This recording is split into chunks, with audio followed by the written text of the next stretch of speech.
And there we go. This is the last class. So cap and gown night. Everybody's been, turned in their homework 4 or 5 weeks ago. So we're all good, right? So Veronica's going to take roll and then she's going to crack the whip on, getting some of you to speak up here a little bit. So Well, you guys all provided the organization reviews literally like within the last 24 hours. So you guys are working, trying to get it all together. Let's see. Gregory, how you doing? Andrea, you Doing great, Dan. You know what I like about Gregory classes? He's always got a tie on for class. Shows that respect. Look at that, you handsome young man. That's sweet. You're Hey, most stepping it important up. class.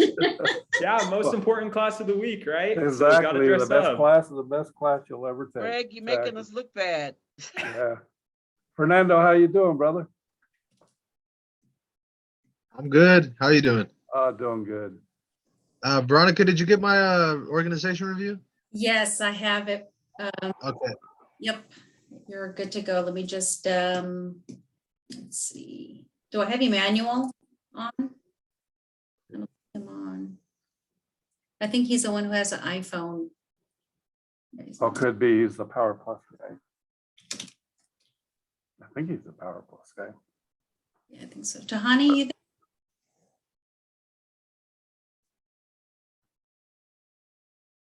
Let's see here.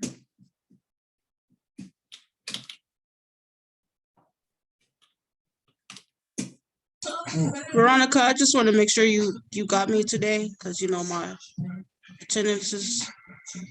Yeah. Stay on at the end just to kind of have a catch up with you, just to kind of make sure that you're good. Okay. Sherry Bird's there. I thought I saw her. Yep, there you are.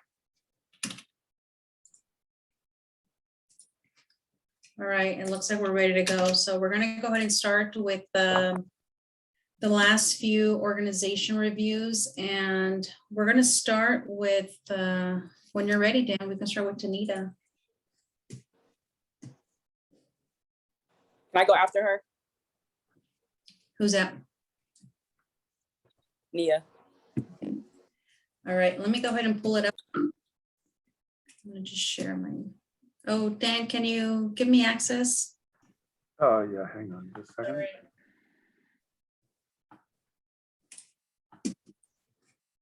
I was if I was doing my one job, I would have had that done, but.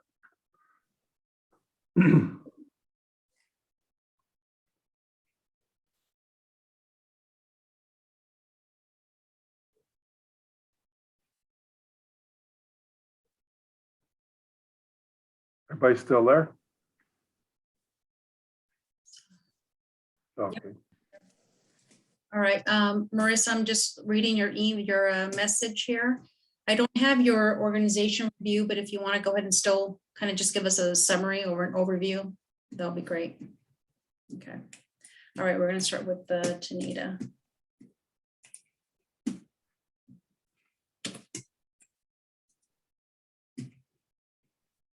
Let me just pull it up.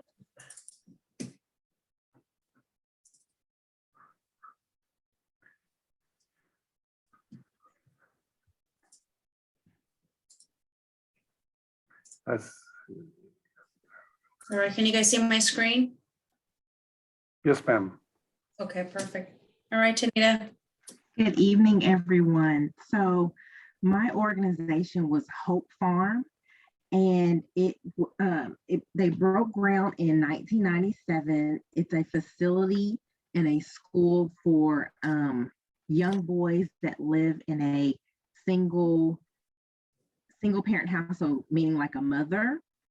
And so Hope Farm has like leadership development program, and they also have resources for the mothers so that these boys can become leaders and just be better in the community. They are also they're celebrating 20 years this year, and the program is for boys ages starting from 5 to 7 and all the way up until graduation. And so they just help the boys stay out of trouble, try to be that male figure that they don't have in the household. And most of their boys, 97% of the boys have graduated high school and gone to college. And 55% of them showed improvement in their behavior. The reason why I selected Hope Farm is because I found out about Hope Farm from a coworker about 10 years ago. Her grandson was going there, and her daughter was a single mother raising a young boy.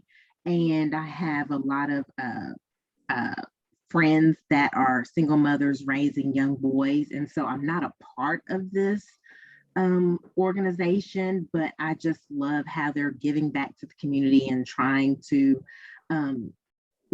make our young boys, be leaders and want to step up. And so that's why I chose Hope Farm. And you can see here, they got a score of 17. And so hopefully after Veronica and Dan review their 990, hopefully I did everything correctly, and I will be able to donate the $1,000 to them. Awesome. So they're kind of a resource center where they're actually, I mean, what's the process of them qualifying? Is it an application process? Yes, so they Like- do have to fill out application. It's only a small, well, in the DFW area, it's only a small school. So at first it was every year they were adding a grade level, but now that they've grown so much, they have it all the way up until high school. So yes, there's an application. I don't believe there's like an income guideline, but you do have to fill out an application. Yeah, that's awesome. I love that, where they're at least they're stepping in and trying to make these, Yes. be. And this organization was actually my second choice. My first choice was actually Girls Inc., which my young daughter is a part of, but they didn't score high on their 990, so I wasn't able to use them. But just helping our youth, I'm passionate in that, and then also single mothers, I'm very passionate in that as well. So Awesome. that's why I chose them. Thanks. Awesome. Any questions, anyone? Yeah, I wanted to ask you, Tanita, in this organization they have with these young men, I know that they're probably experienced some kind of trauma or, some psychological things that are going on. Do they have like any type of identity coaches or peer counseling or something like that? Yes, they do have counseling for the boys. They have a lot of resources for the boys and for their mother, and then also, say for instance, they have siblings that are young, like little girls. They have something for the whole family together.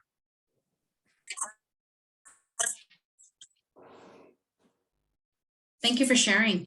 Yeah, you're welcome. Thanks. Thank you. All right, we're gonna move on to Greg. You ready? Okay, let me pull yours out. Okay, awesome. Well, it's great to be with you guys. I guess I'll just wait till the document's up. So Greg, maybe next week we could have a red tie. Yeah, maybe. How about just on the trip to There you Mexico? go. I'll just There wear you a go. tie. There you go. Just wear it the whole time. Do it, yes. All right, I'm gonna go ahead and share my screen here.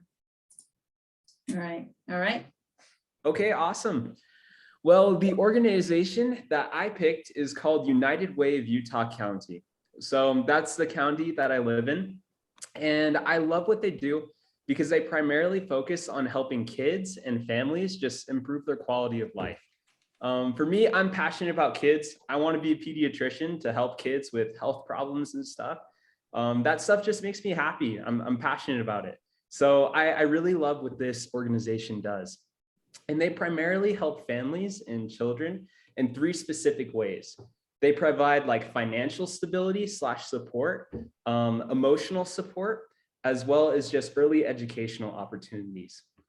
So for the financial support, they teach like tax forms and how families can get like more money out of their taxes. But the main thing I love that they do for families and kids is they have a volunteer health clinic. And so what it is every Tuesday and Thursday, doctors who are just on their time, they're not getting paid to do anything. They'll come into this clinic and they'll see the kids that are just, kids from low income families who can't afford healthcare, obviously. And I just think that's really awesome that they're helping those families out. And then for emotional support, they provide free counseling services for these children, as well as certain programs in some of the local schools where they teach children strategies to balance their emotions, whether that's like positive thinking or just different ways to approach problems. And I love that. And then finally, some education opportunities. They help kids with reading skills, as well as pregnant moms who are expecting children. They teach them about, how the baby should be developing and how the kids should be developing and what milestones they should be reaching. So they're doing a lot of different stuff, but all just to improve the quality of happiness in different families. And I think they're making a huge impact in our community. They scored pretty high on the scoreboard. And in the future, I can totally see myself helping out at the volunteer health clinic. And the cool part is a lot of these families speak Spanish. And I grew up speaking Spanish in my home. My mom is from Chile. And so that's a huge need for them right now. So I'm grateful I can help out in that way. And I hope that this organization gets approved. So yeah, are there any questions about the organization? I wanted to ask something that's probably sounds trivial, because I mean, you covered everything, which is, this organization is phenomenal. But I was just kind of wondering, 2 things. As far as the health, do they offer any type of inoculations for the families? Things like what the kids would need, like standard inoculations. And also, do they have anything where they would help with the parents or the moms, as far as job placement? So regarding inoculations, I'm not sure. I can go check and ask. I'll write that down, but I'm sure if they're providing medicine or providing healthcare, they're also providing some way they can get cheaper medicine and just those resources. But as for moms, something really cool that this organization does is it also works with nonprofits in the community and just has like a volunteer page with just a bunch of different like ways you can go and help out and services that you can receive. And so I'm sure one of them is job placement. They're kind of one of the main nonprofit organizations in Utah County. And so, yeah, they help out with a ton of things. So yeah, great questions. I hope that answered it. Love it. And we love that you speak Spanish, because we can use you as a translator. We need some good ones. You caught my attention. Thank you. Are you from Chile, did you say, Greg? So my mom is from Chile. Oh, okay. We have a Mhm. Chile, we actually have a Chile trip, sometime maybe in the fall. Oh, that's so cool. Yeah, so maybe we can get you back down there. Yeah, Yeah, I would love that. That'd be sweet. awesome. All right, Fernando. I think Corvée wanted to be next, Veronica. Oh, did I miss him? Well, they'd sent a text while you were. Oh, Corvée, are you ready? Yeah, Okay, let me pull up your information. Corvée, how you doing tonight? I'm good. And you, sir? Doing good, thanks. Just living the dream. Living the dream at the GU class on Sunday nights. I'm a little bit off, but you know.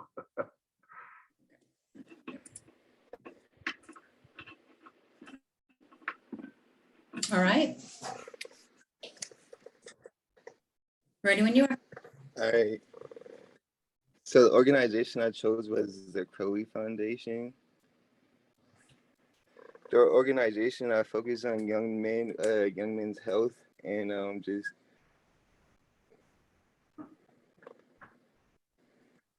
breaking up.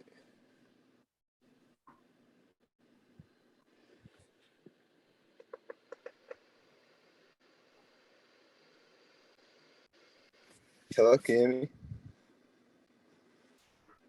I think we can hear you, Corvey. You're good. Oh, it's an organization like they focus on connecting, building young men. They give educational opportunities through academic instruction, life skills, social, emotional, and learning skills, relationship building, and career programs.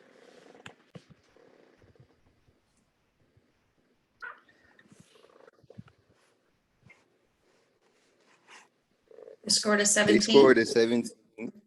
Corvey, why did Yeah. you pick them? I picked them because as soon as I joined this organization in 2018, I felt the brotherhood immediately. They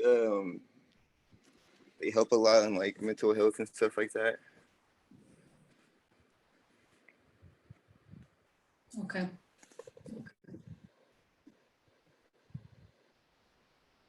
All right. Does anyone have any questions?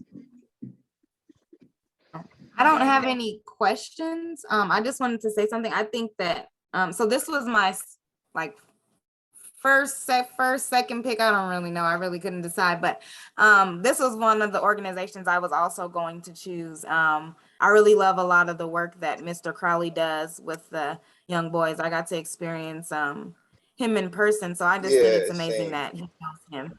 So I think that's awesome. Awesome. That was Yeah, I'm really. Tahani early. speaking. Okay. I was to ask Corvey, do they offer recreational for the youth there as well? I'm sorry, say that again. Do they offer recreations for the youth? Yeah, they have this really nice summer program.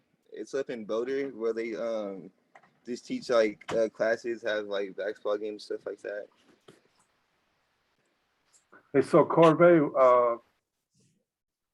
once you graduate, you're an advocate for GU at that point, right? So for our next class, you Yeah. gotta get us 3 or 4 of those guys. Okay, we need you to step it up. Okay. So Got bring you. us some students, take them on a trip. You're our ringleader. No, for sure. I'm definitely. You're our ringleader, brother. Thank you. Thank No, you for sharing. Okay, so Fernando, ready? Yeah, I'm ready. Okay, let me pull up yours. Fernando, are you from Colorado also? I forgot. Yeah, All right. Just living that Colorado dream. yep. Okay, Okay, is it up? ready for? Yes, sir. It's on the screen. Okay, so the organization that I chose was Urban Peak. And Urban Peak provides programs and services to help support youth experiencing homelessness and their journeys towards self-sufficiency. Some of the activities they have is the outreach team that goes and meets with people on the streets that they live. They offer safe conversations, simple food, and hygiene materials or clothing to stay warm. They also have referrals to additional resources for shelters, housings, behavioral health, and services help move the youth from the streets to a safe and stable environment. They have a drop-in center that provides hot meals, lockers to keep the belongings safe, laundry facilities, and showers that are also coupled with one-on-one individual case management. And they have access to community resources that help the youth exit life on the streets. They also have Denver's only licensed shelter for youth ages 15 through 20. And their support services also help with obtaining GEDs, re-enrolling in school, completing any kind of coursework that they might need to graduate high school, or even applying for post-secondary educational opportunities. They also help with job readiness training by teaching them how to hard skills and soft skills like creating cover letters and resume building development. Also, they help with job search and the interview practice and job retention training, as well as money management. Um, they also have a thrift store called Thrift Peak, where they give opportunities for the youth to develop job skills and gain work experience, and also interact with the community with the guidance and support of specially trained store managers. They also provide housing they have 3 apartment buildings as well as scattered site housing units. And basically they just help for youth that are living on their own for the first time. So yeah, and the reason I chose this program was because they don't just like give people stuff. They're actually trying to help them become independent and sustainable. And I think that like that's basically what we've been covering these last few weeks through Giving University. And it reminded me of like the Poverty Inc. video and things like that we watched. Awesome. Awesome. Thank you. And they scored 17. Oh yeah, and they scored a 17, yeah. And I do plan to be involved with them in the future. Just right now they have their in-person volunteering has been a bit limited since 2020 and the whole COVID thing. But I can go and do volunteer work in their preparing meals and feeding the homeless and stuff like that. Awesome. And they definitely have had an impact on the community. I think they said they worked with, hold on. They had like, they served about like 1,000. Yeah, here we go. They served 3,491 meals at their drop center in 2020.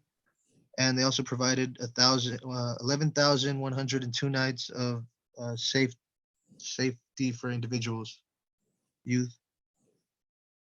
And 100% of them, their youth get, like I said, one-on-one case management. So they get somebody to work with them. Awesome.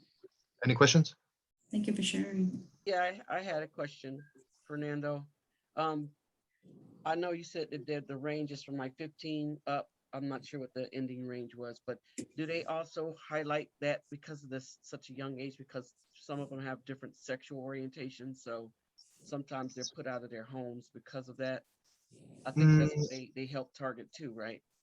I don't know if they have if they target that specifically, but I do know that they're pretty welcome to anybody that's between like 15 and 20 in their shelters. And as far as the age range for them helping other people, I'm not sure. I think they still help some people in their early 20s, just helping people get off the street. Thank you. No problem. Fernando, I have a question as well. So this sounds like a pretty killer organization. It sounds awesome. How did you hear about it? Actually heard about it through my auntie. I think she worked with them for a little while. That's sweet. Thank you. Awesome. Okay, so who wants to go next between Emmy or Nia? I'll go. Yeah, okay, let me get yours. Hey, Marissa, I assume you did yours already in your Thursday group? No, I actually turned mine into Beth, but I Oh, you did? haven't said anything publicly. I'm happy to Ah. share. Okay, we'll probably have you do it Perfect. so you Yeah. can get it done. Okay. We'll just kind of wing it. So Okay. we'll get you in though. I'll just, yeah, okay. All right, Nia, let me share my screen. Okay. All right. So my organization was Dallas Music Network. So Dallas Music Network focuses on helping gifted artists from all backgrounds who write original songs. They support these artists by supplying them with a vast network of instrumentalists, producers, arrangers, sound engineers, editors, lighting designers, graphic designers, and full film production staff. This network loop is necessary to ensure that artists are producing quality sound. They focus on promotion, featuring artists on their own networking show and the artist's social media. The organization's main purpose is for artists to connect and thrive. So for the organization's impact, this organization impacts those who have artistic perspective on the world. They help people of all ethnic backgrounds come together and discuss their creative ideas and collaborate. Creating a space for individuals who value their own vulnerability makes it possible for others to create impactful relationships. They focus on helping individuals grow creatively by having a supportive network, allowing artists to perform material that represents them to their best discretion. And I did fill out the 99, and I went over it twice just to make sure. If you guys can, Veronica and Daniel can go over it just to make sure that it's correct, that would be great. It's looked like it's for the 18, just like I said, I would need somebody to go over it, but to me, it looked like it got a perfect score. To move on, this is a little long. So this program in its truest form reminds me to chase my dreams and fulfill my wishes. I believe that you can only dream big for yourself and seed your own seeds. To me, this organization reminds me to do the work with integrity and independence that guide you. Anyone who truly knows me, singing, being creative, and being free-spirited is a vital for me. Being able to produce quality content that emotionally impacts others is something that I'm looking forward to doing. I wanted to pick a nonprofit that truly represents and resonates with me. I believe I should choose a place that best represents my future. I believe chasing a dream that scares you allows you to overcome any fear and walk in alignment with your true path. Music reminds me to keep dreaming because I am solely accountable for my life and its outcome. Music reminds me to encourage myself and be patient with my ideas. It often reminds me to show up for myself first, to not allow fears imposed upon me or others to deplete, manipulate, or coerce me. Music is about allowing your true power to shine, dream, and illuminate the way for others. In its pure form, it is faith, believing in your creativity and knowing your worth is where you hold your power. Music is trial and error. It is about trusting skills and ability you already have. Steadily reminding yourself to stand in your own strength, be true to yourself, and live each moment accordingly. As quoted by an anonymous individual, music expresses that which cannot be said and on which is impossible to be silent. This quote to me means that music creates that space for us to talk about unexpressed emotions, to be honest, and have that willingness to trust in your own process. When you adopt honesty and willingness as a character trait, it can guide you to break the silence and fill a void that others may feel. All of this continues to remind me to keep telling your truth and go with the rhythm of life. So I have obviously not been involved with this organization in the past. And I obviously, from just hearing my proposal and everything, I definitely do plan on just being involved with this organization. It's really important for me to meet other people who are passionate about just being creative and who are passionate about just being free, honestly. And I, at one point, want to just focus on developing other artists. If, I can just achieve my dream, with just developing, my goals. I would definitely like to help other people get themselves out there and just learn, the background of music, not just, be in the stage or center, but, also help people achieve their dreams too. So this was really important to me. It took me a while because I really wanted to pinpoint what I wanted to do. I just didn't want it to be something where I donate and I was just gonna, talk to them every once in a while. I really see myself just collaborating with this organization and just really having a long, lasting relationship. That was really important for me, just to find a community and a network, really honestly. So that's my. I have a question. So are they a new organization? Because I didn't see a financial for 2019.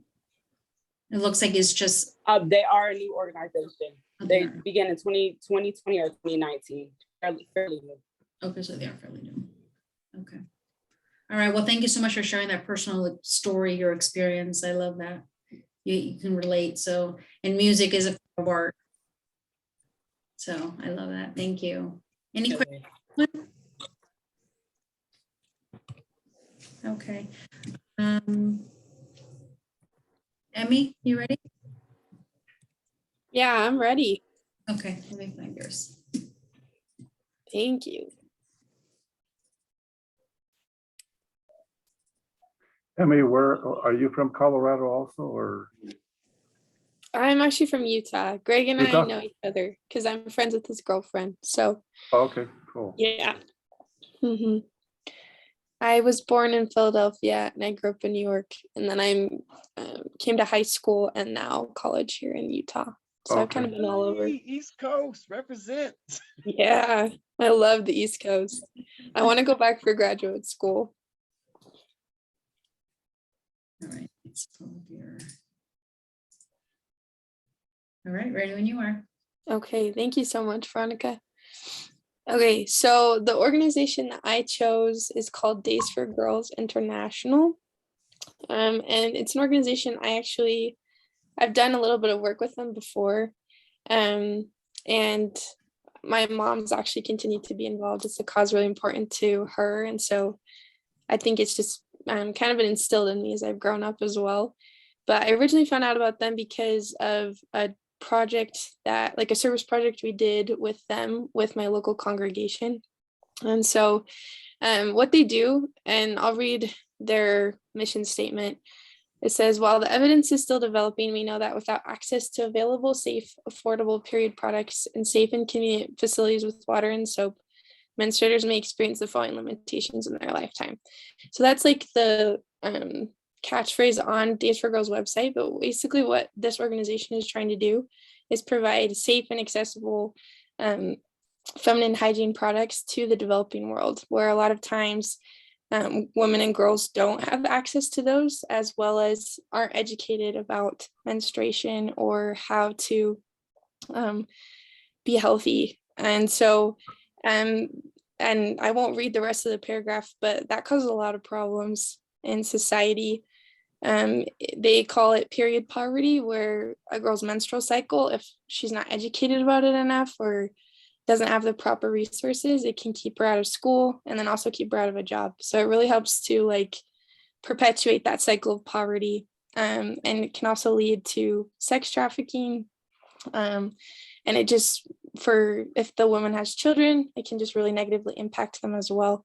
So Days for Girls is doing a couple of different things to help with this. Their main one is they've patented a reusable and sustainable pad that they are helping through volunteer efforts. They are able to create these menstrual care kits and send them to the locations where they have representatives. But then they're also working to change kind of like the narrative that I was talking about, where in a lot of different countries, girls are taught that menstruation is a sin, or that like it just holds them back. And so they're working to help educate that as well through health education. And then they also hold social entrepreneurship classes so that these women who they're really interested in supporting have the opportunity to break that cycle of poverty as well. So they have distributed over 2 million period care kits since 2008 when they started, and they have thousands more always coming in and then always being distributed as well. What my mom does to help support the organization, she's a quality checker. So people from all over the country sew and help assemble these kits, and then my mom helps quality control them, I guess you could say, because the organization is really dedicated to making sure that their products and their services are actually making a difference. So I've had a chance to help sew, help assemble a couple of different times. And it's just a cause that I'm really passionate about. I mean, women are half of the world's population. And I think if we don't empower them to be able to have the same opportunities and potential that the rest of the population does, then we're missing out, right? Like that we need those 50% to break poverty, to get out of all of the negative cycles that we're in. So that's kind of the spiel. Does anybody have any questions? It did score an 18 on the 990 scorecard, so it's pretty legit. Anyone have questions? Yeah, I do. Questions. I wanted to ask you how are they reusable? Yeah, so Like, that's is a it great cup question. Or So they make a fabric and they did the design. I don't know their website, but they use a special kind of fabric so that these women and girls can like wash them and reuse them. okay, And do they teach them sex education? I mean, because I know, with them coming into maturation, like starting their cycle, that means that they can have babies. So, does anyone educate them in the sense of letting them understand what that significance of that is? Yeah, that's a great question. I don't know the specifics of exactly like the health education they do, but I do know that I think they do a lot of like anatomy based teaching of like this is what's happening in your body. Like you're not bleeding because you've been cursed, because a lot of these girls are taught that. So I don't know if it goes so much as like sex education or like contraception or anything, but like they definitely are talking about anatomy and just overall feminine health. You.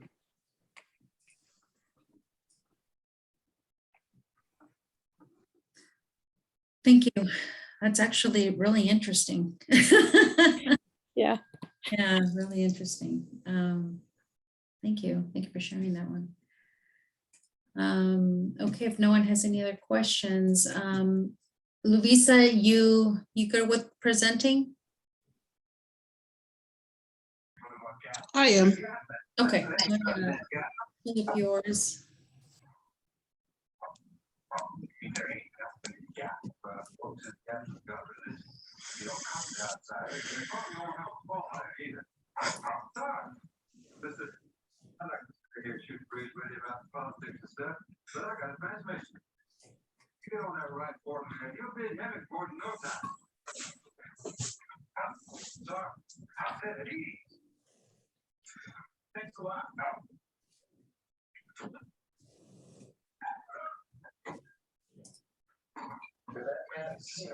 Okay. Okay, so I did mine on Frida Service Dogs. So I chose this nonprofit, first of all, because I have a deep love for animals in general and have found a huge interest in connecting animals with humans for various reasons. So that's basically what this organization focuses on, specifically dogs. And it attends to different needs such as PTSD, veterans, military, children, cerebral palsy, spinal cord injuries, just like therapy, things of that sort. I also chose this organization because like last year I got into a car accident and it brought different type of trauma in my life that I experienced. And I just felt like service animals probably would have been a huge need to the healing process of that and things of that sort. And it also, I think, helps with my job because I think my job's high like stress with a lot of stories we hear, which is a lot of like injury related. So that's another reason why I picked it. So just a little bit about the organization and the impact it's had. It's been around for a while, since 1987, and it's located in Inglewood area, Denver. And these are just some of the numbers that it's shown from veterans and kind of how it's helping people within the past years. It didn't really score that high, but I still decided to use it anyway, just because of the attachment and the connection I had to the organization and things of that sort. And that's basically what the organization's about. Okay, awesome. You ever heard of a guy named Kenny Cobbins? He's an alumni from Cross Purpose. Have I heard of him? Yeah, he has his own service dog. I have, yes, I have heard of Kenny. Yeah, he's awesome. He gave a guy a dog that was shot. He was a security guard or something. He was shot in the back and injured, and he gave him a service dog. So I see a lot of that lately. I didn't notice it until I started writing plays, and a lot of people have that for. Yeah. Do you know if he's like located somewhere specifically, or like how his business is? I think it's still in operation. Actually, he and Sheila Littlejohn got married, so I see her quite a bit So if you'd like, I can reach out to him if you'd like to connect with him. Okay, yeah, that sounds good. I would. If you could leave your contact information in the chat, I can copy it down. Okay. and get you in touch with him.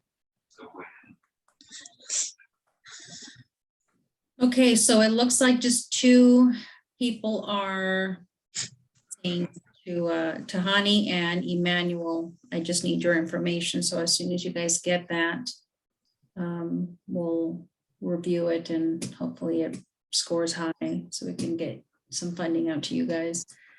And then let's have Marissa. Marissa, you ready to kind of give a summary? Yeah, I am. Can you hear me? Yes.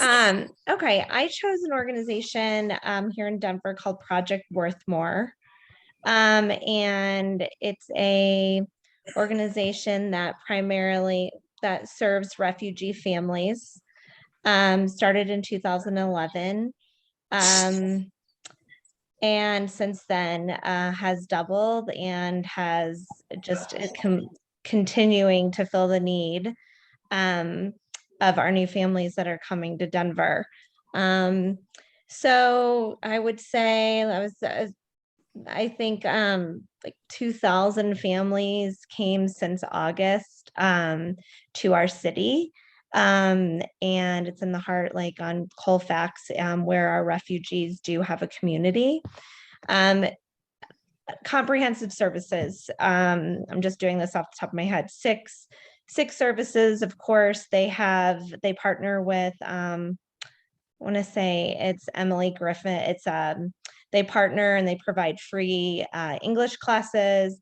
When a refugee comes, they have case management, they're assigned, and they will get help with, they said when a refugee comes, the first thing they have is debt to pay. So they have their plane tickets and all these financial burdens, as you can imagine. So, of course, licenses, housing, getting your children enrolled, getting you enrolled in English classes. And at the same time, they do great things with community of getting them feeling like they're included with people of their own communities. So they have group work. They do one thing that I really enjoyed that I hope that to do more of is that they have partnered with local Sprouts, and they provide like these care packages, delivery to their clients of organic foods, vegetables, fruits, dairy, along with, of course, personal hygiene things. They do that weekly.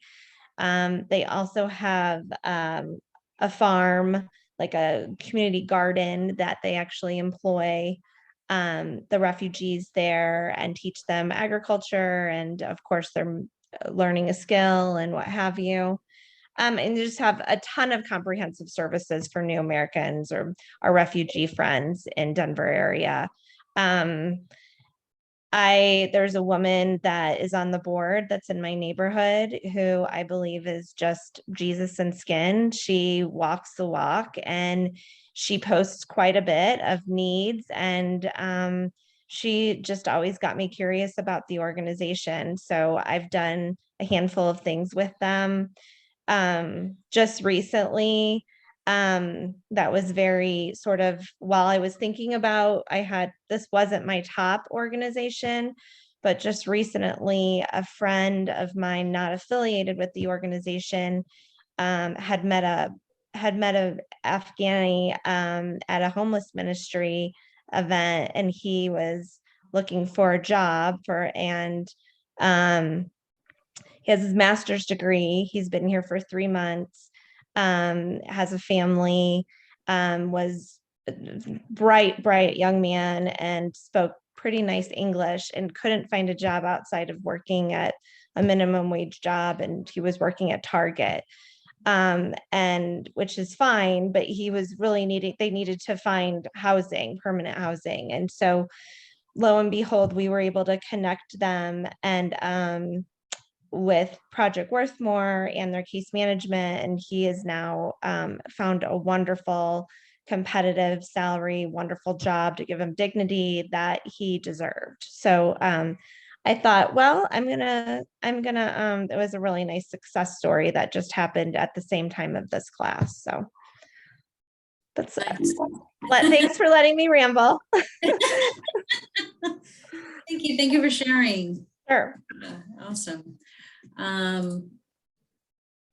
Tahani, do you have, I saw your message that came up. So do you have everything ready? You just need to send it to us? No, I sent you everything. It's just not typed. Okay, when did you send it? Today before class. Oh, right before class? Okay, then I haven't checked my email then. Okay, we're gonna have to go ahead and let me take a look at it. And the Poverty Inc., did you send that into? Yep, that's all. I've sent everything all in. Everything's on, okay. Dan, do you want her to kind of give a summary? Sure, that'd be fine. Okay, go ahead and just give us a summary Of which one? of your organization. Oh, Selected. okay. So the organization that I chose was Second Chance Center, Inc.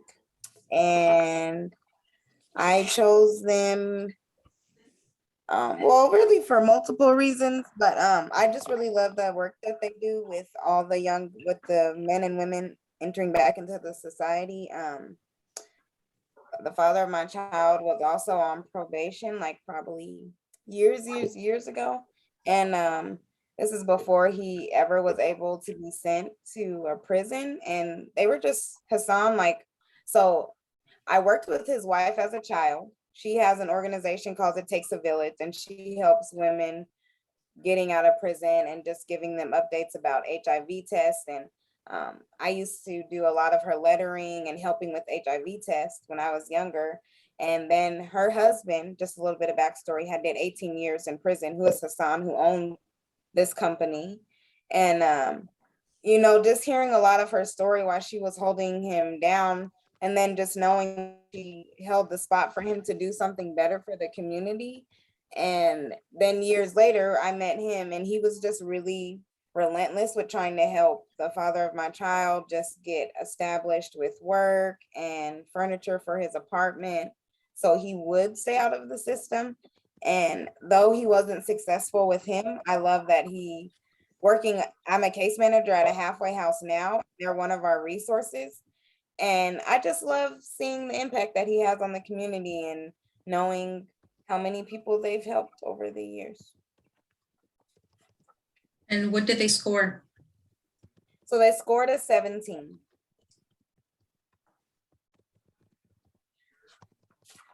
Okay. I'm just taking a glance at their financials real quick. Yes, ma'am.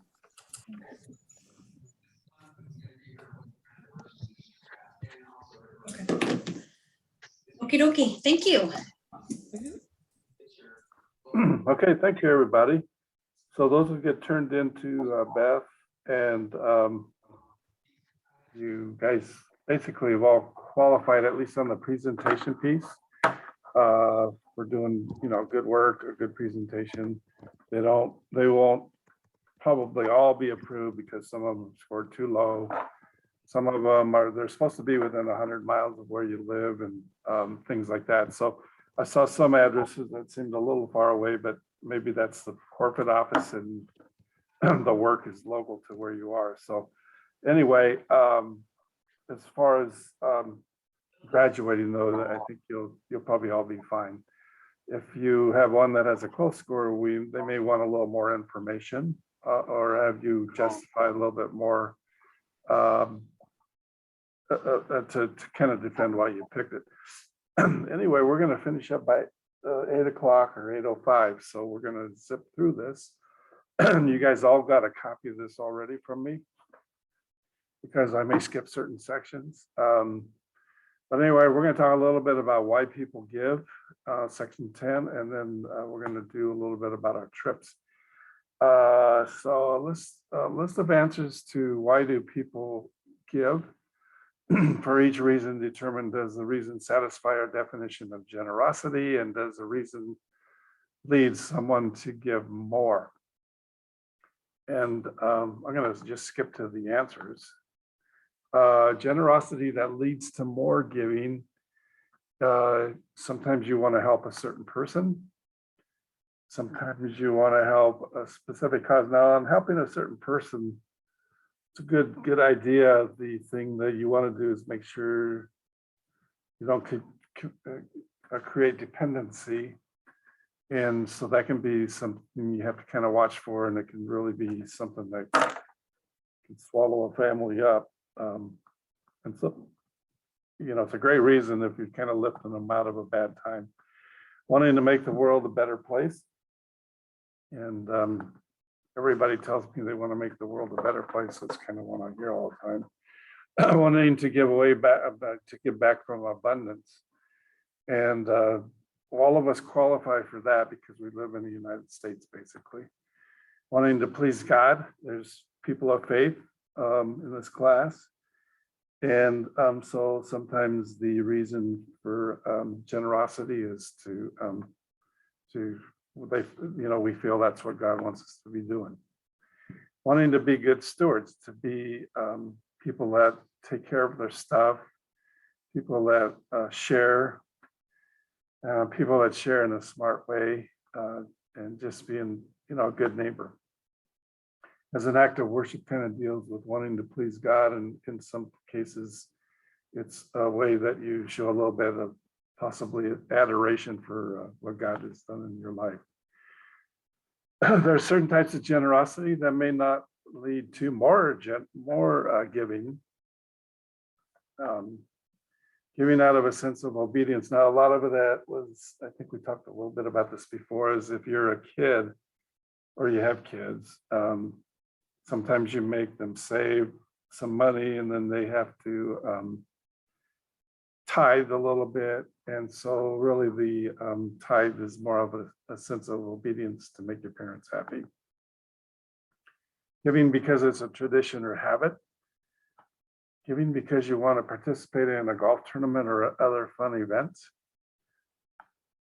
Giving because you see that the benefits outweigh the costs.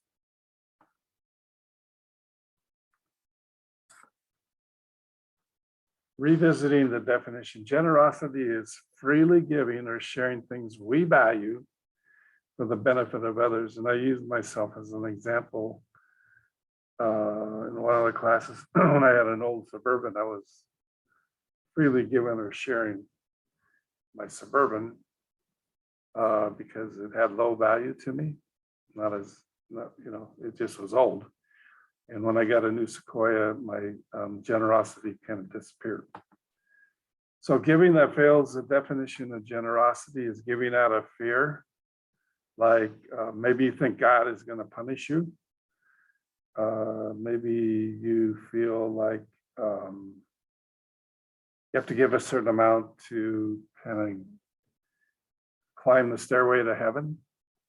And so it's a fear-based reason to be generous. And here's the kids again, the parents require or force it. Actually, it's a good thing for parents to do, so don't misunderstand what we're saying here. It's just not coming so much from the heart. Given for the recognition, not for the benefit of others. A lot of people like to do this part because they have good sized egos. Giving for the tax deduction, not for the benefit of others, and not for sound math. Should we try to change our motivation? If giving tends to lead to negative emotions or feelings, is it hindering your desire to continue giving? Anybody have any thoughts about that? As I stated before, we had an example of one lady that gave $120,000, and it was a scam by a pastor. And part of her healing process was taking our GU class to try to first of all, educate her on how to do research on a nonprofit. What was your question, Dan? What, just so, do you have any thoughts on the first statement? If giving tends to lead to negative emotions, is it hindering your desire to continue giving? In other words, do you feel like stopping? Oh yeah, most definitely, because what it does is it starts to breed not only I'm not saying speaking to me, but if I could imagine that that's something like that, it breeds contempt and distrust. You know, you don't know, even by looking at sometimes documentation, if you can, completely trust that. It's just traumatizing, because you don't expect that from people who are supposed to be providing an organization that gives to people in some type of need. Yes, I think it's being surprised by the nonprofit would be a way to surprise in a bad way. If giving to a specific organization leads to negative feelings, is that a signal to look for another organization? Yeah, the answer would be yes. And even like on the assignments you guys did, if yours doesn't quite qualify, at least we're giving you a tool for looking at another organization, and maybe mostly have two organizations anyway that you kind of looked at. And that way if it doesn't work out with one, you have another one that maybe you feel a little better about. I think one of them scored 11, I think tonight, and probably won't qualify, but it might be one you want to give to. If you know why they got an 11, that's okay. And if that's, really something that really moves you and drives you, for heaven's sake, go ahead and, make donations. But what we're doing is we're laying it on the table for you. I mean, the 11 is not our fault. It's just that we're telling you based on how we see things, what we're seeing. The negative experience should not close the door to generosity itself. Kind of what you'd expect us to say, but it shouldn't. So we try to change our motivation. What are some ways you can move from negative to positive? And if you give me a few shout outs there, I can't see you guys. I think seeing results. Seeing results? Okay. Yeah, like seeing like the outcome of what you're given to. Okay. Basically create more awareness of being able to thoroughly examine a corporation or a foundation to make sure that they're legit. Okay, that's good. I know a little bit earlier it said we might feel negatively, but I think when we feel positively after giving, I think that encourages us to give more. I know it sounds a little bit selfish, but that positive feeling can keep us going to be like, oh, I'm going to be even more generous. So I'd say paying attention to that. Exactly. Sometimes maybe on this statement, maybe you just need to cut back a little bit on giving to that organization, because maybe things are tight, and when you give money, you just don't feel great about it because you're just living a little too tight. And so maybe that's one way you just step it down a little bit. That doesn't mean you don't try to step it up in the future. It just means sometimes you have to adjust a little bit. Mr. Bray is called, his first name is Steve, has designed this rocket of generosity, and you can almost read it and you can see it. But there's a lot of, he's a faith-based gentleman. And so he has a lot of words from scripture on his rocket. And basically, he builds the rocket starting at the bottom with fear. And there's a few, some scriptures based on fear. You're afraid to give, you don't want to give. I think a lot of it is some people just don't care about anything. So they're just, they don't care. Maybe you move from fear to you kind of know you should, which would be your mind. maybe you feel guilty because you've been to church or you've been with faith people and they express certain benefits of giving. It moves to emotion where you're excited about, some of you guys gave some good presentations tonight, so you're really excited about your nonprofit. Maybe because of this class, you found a nonprofit you didn't know existed, and they're doing cool things. So you're excited to give. Sometimes emotions are good, but they don't carry on forever. But it's another step, and then it becomes a habit. And you get in the habit of either having maybe certain amount taken out of your checks, or you're able to write checks on a habitual basis. And so the people that maybe run a nonprofit have a little more stability, and they can make things work a little better also. Obedience would maybe be faith-based. You're obedient to your God, to what you think he's calling you to. Joy is the one that was just expressed, you're super happy about the money or the donations you're making, and you just feel good. And so a lot of times when you give more, you feel even better. And then there's a part of faith. Sometimes you give because it's the right thing to do. You may not always have those great feelings of joy. And I think an example is maybe your business does well. You say it makes $1 million, and then all of a sudden you make $5 million. Temptation, which is huge, is to not give as big a percentage. It's starting to keep, having the attitude, I need to keep more of this. And so that's where your faith has to be, really healthy and really strong. Is there bad giving? Let me put it this way, from whoever's receiving the gift, there's no bad giving. And so you might have the worst reasons in the world to give, but whoever you're giving to or the organization, there's still a benefit to that group, the organization or the people. And it's better to give for all the bad reasons and all the wrong reasons than not to give at all.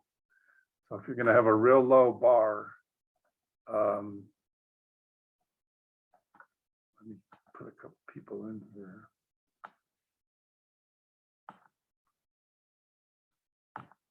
If you're going to have a real low bar, it's still better to give. It's easier to learn the right reasons than to convert from selfishness to generosity. Some people are just selfish, and there's nothing we can do or anybody can do. They're just always going to be selfish. So there's no magic pills, there's no conversion, there's nothing that'll work. There might be a conversion, I take that back, but it's a real big hurdle to convert people from selfishness to generosity. Now, almost everybody that we have in these classes already think they're generous. That's because that's kind of how, we don't want to feel ashamed of ourselves, so at least we'll say we're generous. And so a lot of times a goal of our classes is just to build more generosity in the hearts of people.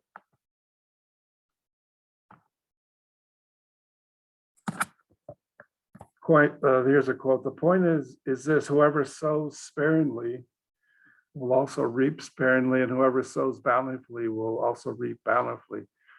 Each one must give as he has decided in his heart, not reluctantly or under compulsion, for God loves a cheerful giver. So if your deal with God is you're kind of reluctant, or you go, well, I better make him happy, that doesn't work, because God wants your heart to be cheerful. And sometimes you have to just do it, and then God will bring some cheerfulness to your spirit. And so it's not always like you're going to be cheerful ahead of time. It just means in the end of the day, you need to be, God loves a cheerful giver.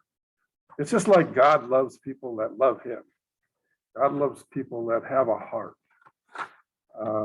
What God doesn't love is people that just do religious stuff And it's, and they're just doing it to compare themselves to others. And how many places do you think the Bible says God loves a cheerful giver? This is the only time. Hard to believe, I know. Okay, so let's talk about some ways you can kind of grow here. Start small. I always call it high-fiving people. When I take people on trips with us, I say, hey, high five one of these, you know, these nonprofits you're seeing, or maybe a new nonprofit on the trip or that we don't have on our list, but you could, you know, you've learned about them. I call it giving them a high five. And that usually means giving them $5, but it also means staying in touch with them most of the time by email, just so you can kind of follow their journey. Maybe you can help them more. Maybe you can get friends to help them more. Just start small and you know, it doesn't have to be a big old number. Give $5 per paycheck. If you, what we'd really like to see is people volunteer once a month where you're really having fun. What are the things you enjoy? Like I enjoy photography. So one way I help nonprofits sometimes is just by doing some good photo work for them. Some of you are really skilled at administrative work. Some of you are skilled at plumbing. Some of you are skilled at construction. There's a lot of things that talking, being active. So there's a lot of ways that you, if you enjoy it, volunteer once a month and build that habit. There's seniors, there's kids, there's homeless, there's church. My friend up in Red Bluff works with a lot of people that are on the edge, you know, one paycheck away from being homeless.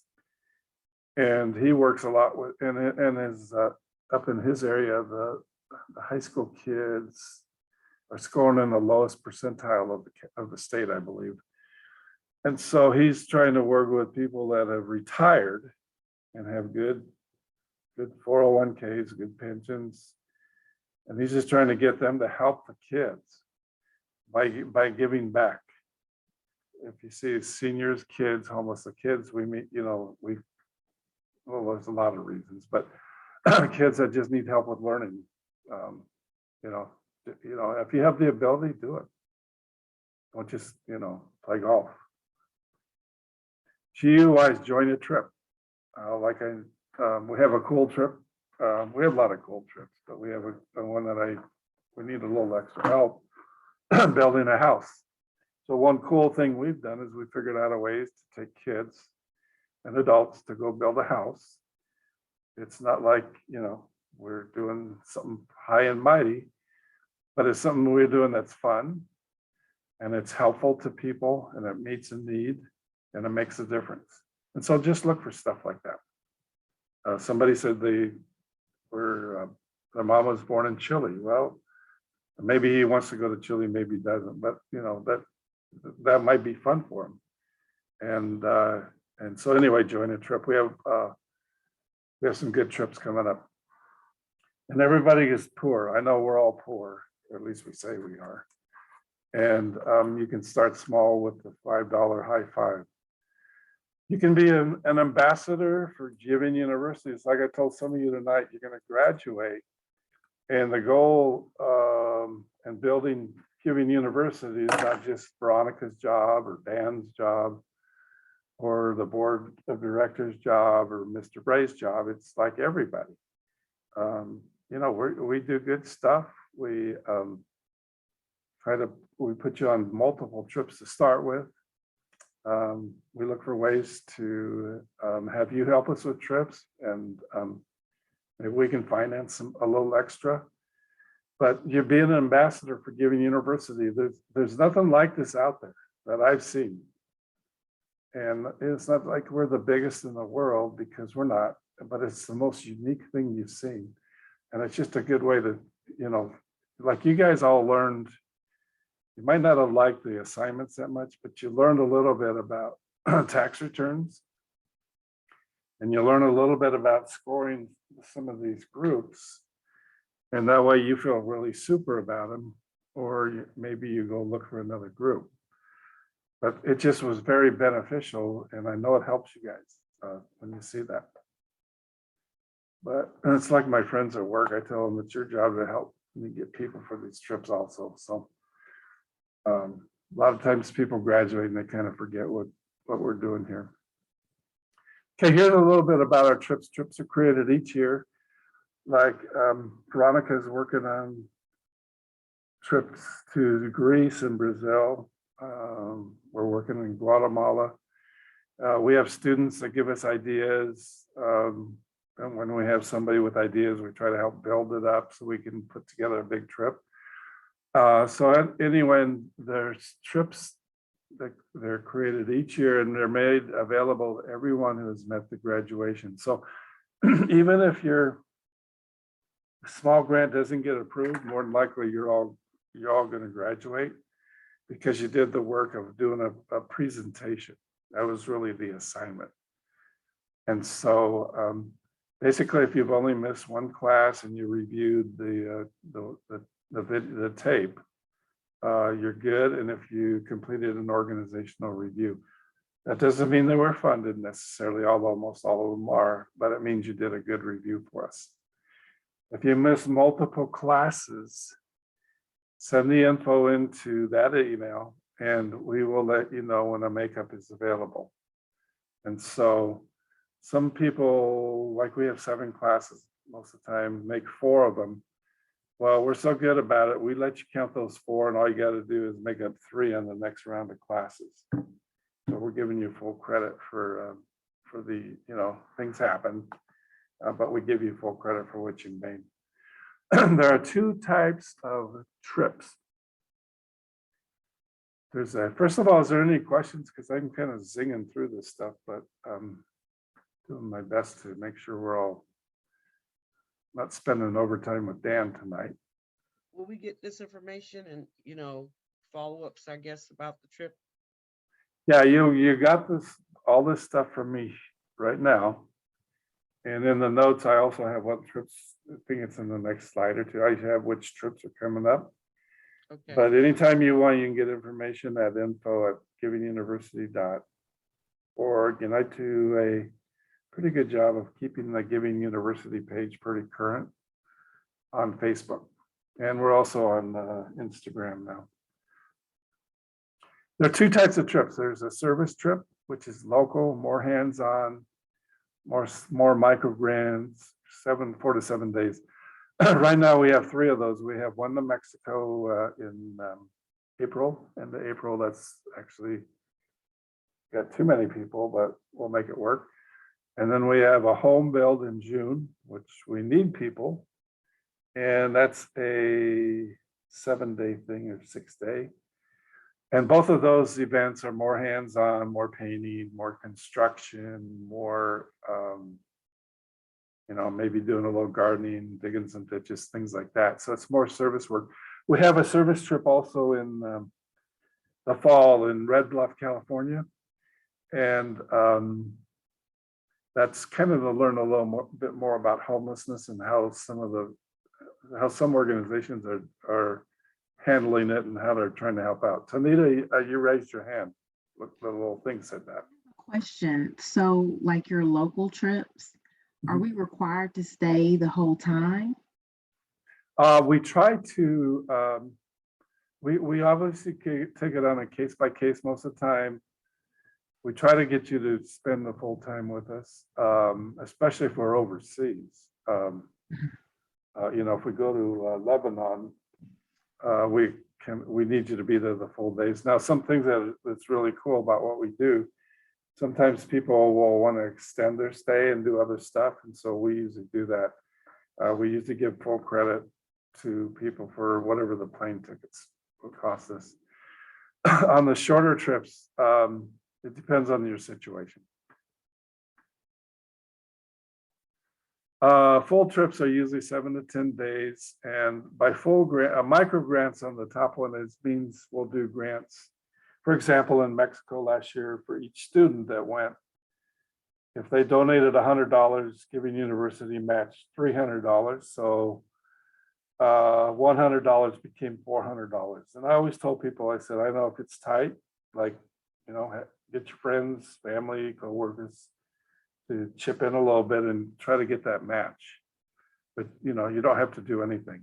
You can do zero, that, and we don't, nobody shames you or does anything. So, but those are the size grants that we work with. On the full trips, we go with full grants, and what I mean by that is this: is when you, for example, Veronica went to Colombia, she saw 7 organizations, and so what Giving University does is they set aside $50,000, and the group gets to decide how to split that up, and you can have some get 0 and some get 20,000 or whatever you want to do it. So we do 50,000, and then if the group raises any funds, each person, it's doubled up to $25,000. So for example, Veronica's group raised, what'd you raise, Veronica? 15,000 or something like that? No, it was about 4,700. Okay, 4,700. Yeah. So what we do is we double that, so that becomes 60,000. Veronica's went to Kenya and we raised 25,000, so that became 100. So it's a kind of a variety between 50 and 100,000. And because you have time to build on these trips, there's times to get your friends excited. But the point is, we don't ask for money. We lay it out there. We don't pressure you, but we do encourage you to experience some joy. Let's put it that way. So when you return from a full trip, you do a trip report, including the recommendations on the funding and how those funds should be distributed. And so that's kind of how we do it. Is there any questions on? Does anyone have any questions? Right, this is a big step right here, guys. So this full trip, this report that we're talking about, so what you guys did, when you guys found a local organization, you guys got the information. Now we're doing it just at a bigger scale. Now it isn't just the $1,000. Now it's larger amount. So we need to make sure that we're capturing everything. We got one shot to go to these countries and gather all the information. So that's why it's really important that we are asking. The money that is going, we want to make sure it's going to be spent wisely. It's easy, you can donate, but we want to make sure the money is stretched. So that's why this is a big deal. We will select someone on the trip to actually write the grant request. So what you guys did, this organization review, it's the same thing. Now we're going to go ahead and have someone actually write it. So we'll probably have 2 grant writers. They'll work together and gather all the information. And it's a team effort. It takes all of us, just like you guys are doing, in this class, going and meeting with the program directors and meeting the staff, getting a tour. So it's a big deal. So just want to make sure that we highlight that portion there. We try to break out assignments. We try to have some photography. Sometimes we'll do photo books for the group. And so people have a good memory. What was I going to say? Oh, I know what I was going to say. A lot of what's important to me is, one thing that's important to me is learning a little bit about the country you're going to. For example, when I went to Serbia and Hungary, I had everybody read 2 books. And I usually, because I was a leader, I would force people to do stuff like I'm not supposed to. That's just me. But I wanted them to learn a lot about the history of Serbia and Hungary, especially in that area of the world. It's so complicated that it helps people when they're on the trip kind of get a feel for, the country. When we go to Mexico this year, I'm going to try a little bit more to try to understand the history, a little bit of that part of Mexico, the various religions that have been involved, religions or non-religions. And it's really important to me that you try to learn a little bit about the country. But we usually set aside a day, we call it a cultural day or a fun day, where you get to do some things that aren't just, the work of doing research or building, where you can kind of go experience a museum. For Colombia, it would have been a coffee bean farm. For Cambodia, there was a temple, the famous temples. Super famous temples, so famous I can't remember them. But we set aside time for people to go do stuff and a little bit of fun stuff. And so anyways, there's a couple chats here. One is, how many people do I need for Mexico? A lot. So probably 20, 30. So we're doing more classes and all that good stuff, because we committed to 6 houses. So, in my mind, there's no reason we can't do it. We have till June. Make sure you have a passport. Somebody said, Mark said that. A lot of times it's 4 to 6 weeks. It was slower because of COVID. And even with Mexico, you have to have a passport. Any questions? Yeah, Yes. how, I'm sorry, go ahead. okay, I just wanted to know, so what do we need to do if we want to go, like, say, on the Uganda trip? Well, just email the first thing to do is email and get on the list. Email info@givinguniversity.org. And just put, please put me on the Uganda list. Givinguniversity.org? It's info@givinguniversity.org, yeah. It's Beth. So if you have any interest, in fact, we have a meeting on Tuesday night on Uganda. And so, do it tonight or tomorrow. Say, I'd like to come to the meeting and I'm interested. And usually what we do is we put a lot of people on an interest list.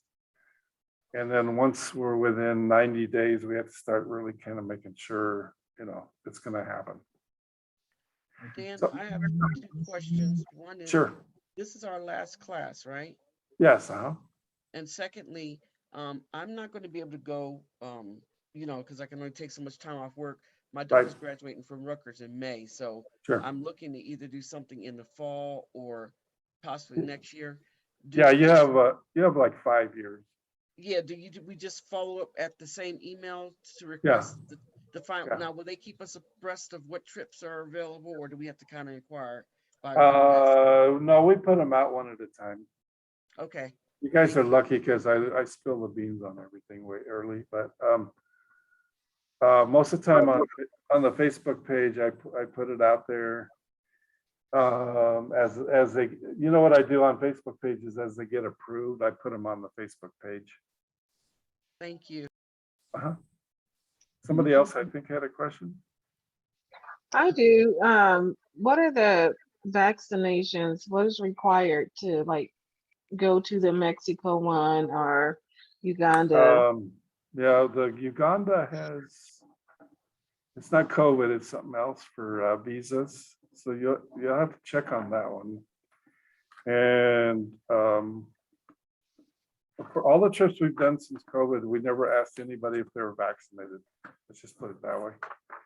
But people need to realize that certain countries have always had requirements, health requirements, unrelated to COVID, because COVID's kind of like political. But basically it depends on the country. We just went to Nigeria and they have a few more things that you have to do on that trip. You said it was givinguniversity.org, the info, right? The email is info, I-N-F-O, Oh, okay. info@givinguniversity.org. Oh, okay. So basically 2 trips, travel, meals, lodging paid for. You can take additional trips. You get one of each. Usually what we do on service trips is we'll pay half of the additional trips. And there's a lot of people that actually go on multiple trips and pay their way. So that does happen. Somebody else had a question? Okay, I got one. The goal of the full trip is to be more observant. If we do the second trip, you said the first one you said you guys pay for it, right? And then the second one you only do half. I'm sorry, what did you say? You said you guys pay for the first trip full. You pay for it fully, and then the second trip. You get two trips fully paid. One is the big trip, Yeah. and the other is a service trip. And Oh. then if you go on multiple service trips, we'll pay half your way. And on the big trip, you pay airfare and lodging. We usually take care of the meals for you. Okay. And then if we do the big one with you guys, would we get to like have more free days or no? You get one free day if you're lucky. Okay. No, you can, what I was saying is this. If you want to stay longer and do your own little mini vacation ahead or before, we're really good about giving you full credit on what we would have spent on airfare. Okay. So for instance, if we were going to come back on a Saturday and you wanted to stay for 3 or 4 more days, then we'll do that. We'll give you, however many dollars it was for the airfare. Okay. You're welcome. Now, do we get some type of notification document that we've graduated, or we're just kind of like put on a list and do get contacts? Most of you can assume you've graduated. I think if the only thing that's a little bit of a stumbling block if they give us a little bit of heck on any of these grants. But from what I saw, it looked like everybody did the presentation good enough where I could say it looked like everybody was good. But just an email back, like in a week, just say, am I good?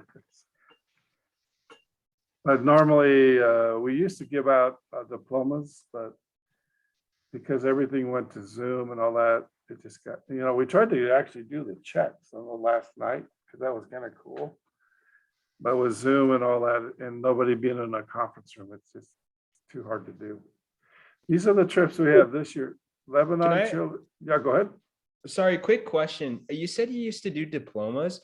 Is there any way you guys could like scan a PDF of like you graduated Giving University or yada yada and just send it to our emails?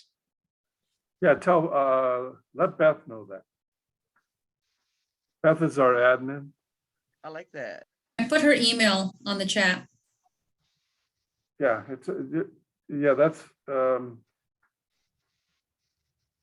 that's a great idea. It's this has to be done from the right person.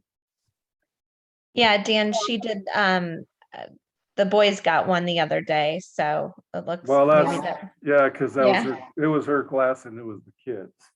So just tell her to treat you nice like she treats the kids. Yeah. Give her a hack from me. Okay, let me get through this.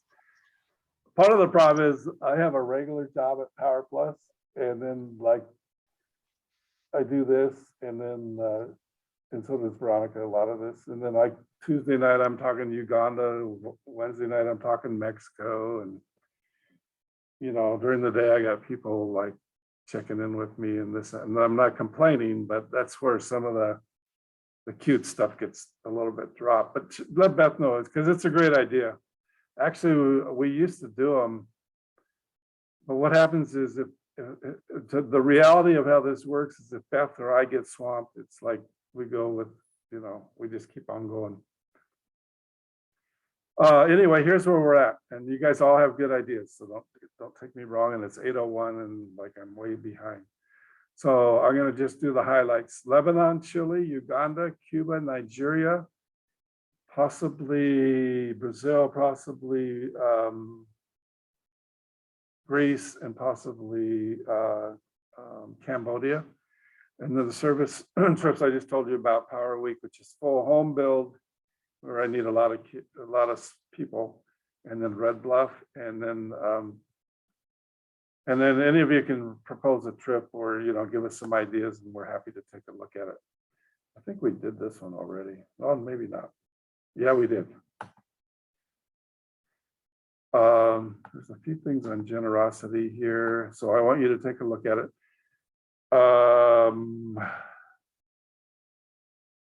If you can, take a look at this. This is a really good video clip from World War II. It's a famous movie.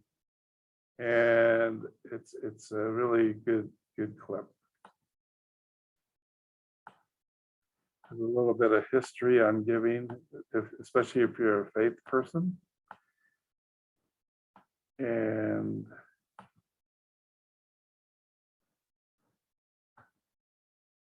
okay, so now you should all be completed and now an alumni of GU, so take that from me. Therefore, you represent GU and are our advocate. Please do me a favor and put a little post on Instagram and say how great Veronica was and how you put up with me. And then the Giving University page, let's go out and travel and improve the world. So any final questions? I'm going to play one clip for you. Yeah, where can we watch our video of like our presentation that we just did? I'm sorry, what? Where can we see the video of our presentation that we just did? Like, if I want to see my. When can you see the video? Yeah. For the recording? Yeah. Oh, we'll send it to you. Veronica will send it to you. I usually do it after class. Yeah, I just wanted to see my presentation. Yeah, you were a rock star. You're a rock star. Okay, so anything else? Jay Gray, oh, there's something. Okay, so I'm gonna finish with one really cool video, one good video. Let me see if I can actually do it right. I'm gonna share the screen, and I'm sorry I had to rush through everything, but sometimes you just gotta do that. Let me see what I got here. I think it's over here. Okay. So I got it here. And it's here somewhere there.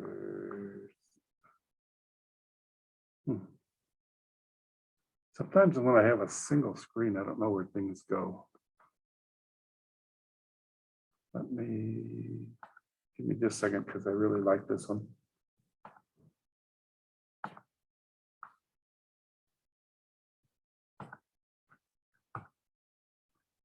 Maybe it doesn't like my browser.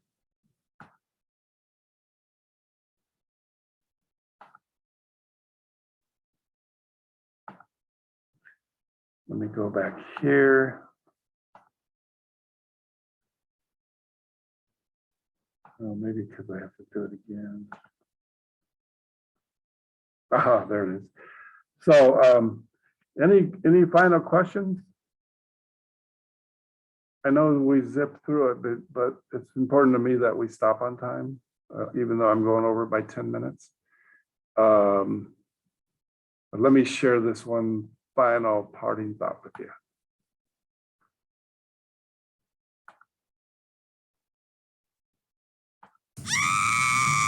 Introducing Lucia, the easy.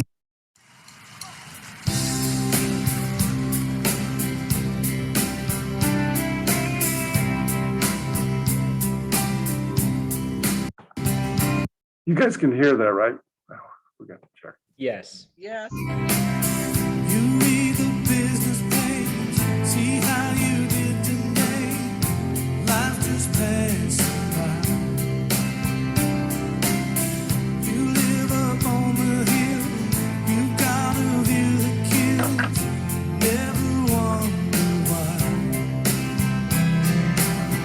After you've counted everything you say, do you ever hit your knees and pray?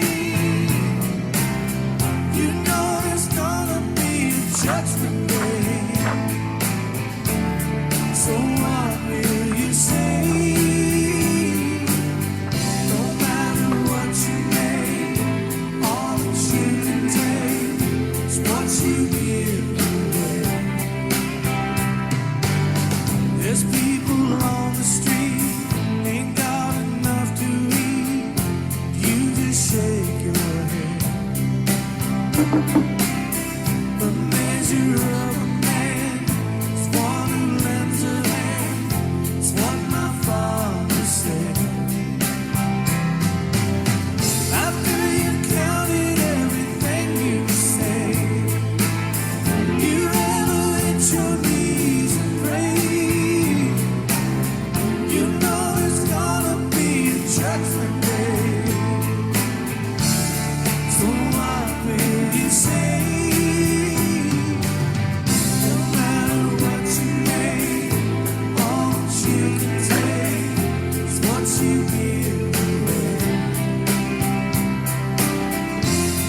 you give away?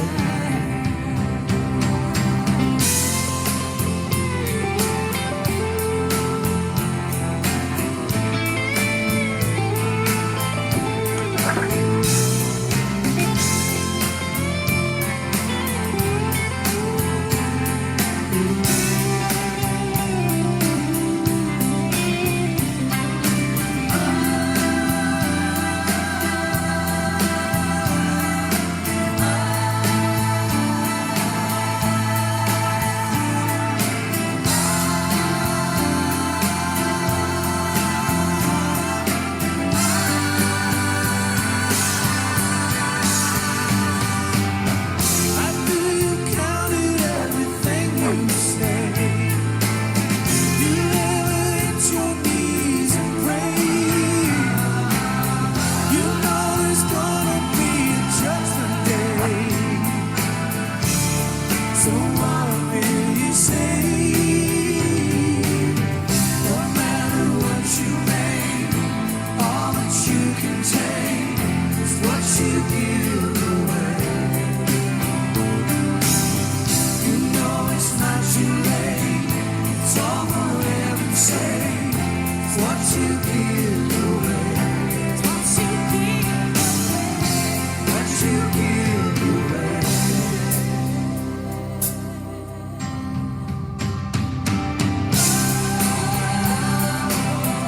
Thanks for coming out and being with us, y'all. What you give away.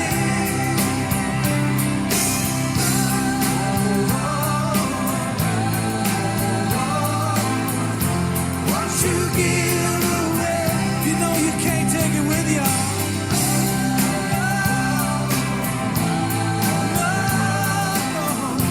What you give away, oh, you got to love one another.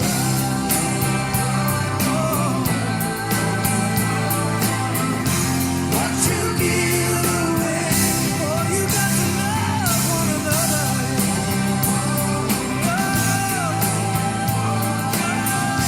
What you give away, oh, you got to give it away, baby.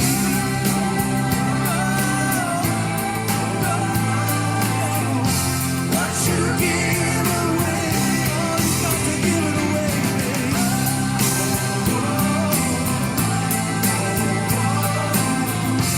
What you give away, oh, you can't take it with you, dog.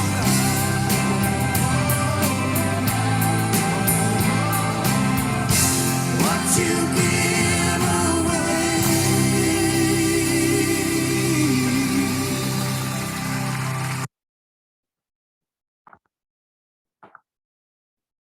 Sweet, huh? Sweet. One of my favorite songs. So go get them, go GU them, come help me in Mexico.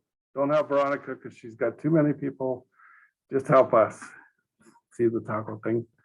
All right, so if you have more friends, we're back again the first week of April. Kids will probably be the same week or the following week. So thanks so much, everybody. If we have trouble, with any of Thank your you, grants, Jen. we'll let you know. Veronica. You guys are the best class. You guys. You guys were the best class we've ever had, just so you know. Thank you. Thank you. Awesome, thanks. Thanks.